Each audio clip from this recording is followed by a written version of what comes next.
we're known as this remote company. Like we get like so many job applicants for for our I positions. It's bet. like amazing. But like at the beginning, in the early days of this thing, I had run a remote company prior. So my web hosting company I ran prior to this was remote. And uh, for Olark, we're thinking about trying something different. We're going to build a non-remote company, Okay. and that worked basically up until we tried to hire our first employee and we had no money.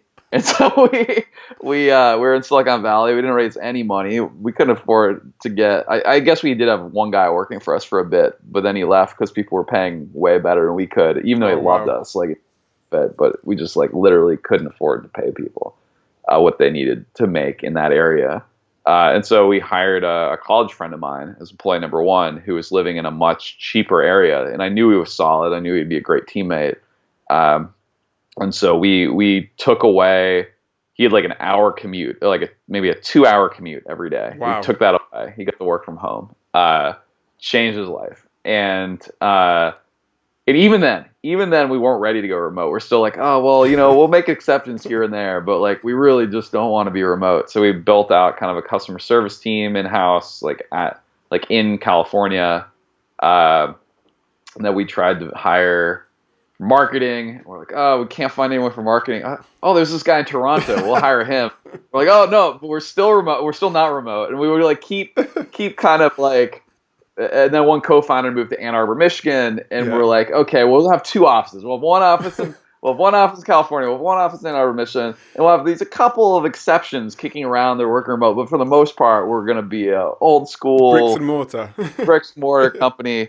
And then we were trying to hire for DevOps, and we were having the hardest. We're like, we want DevOps in an East Coast time zone so that they'll be closer to Europe, and we want them in Ann Arbor because that's where it would make sense based on like where we are, where everyone's located. Mhm. And we try to hire for this position.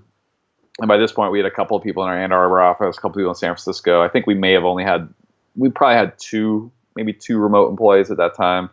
Uh, and and at that point, I looked forever trying to hire someone like for DevOps in Michigan. And we found this guy in Brooklyn, and he was like, "Oh yeah, I'm thinking about moving somewhere. Maybe I could move to Michigan." We're like, "Ah, that's good enough. We'll hire this guy."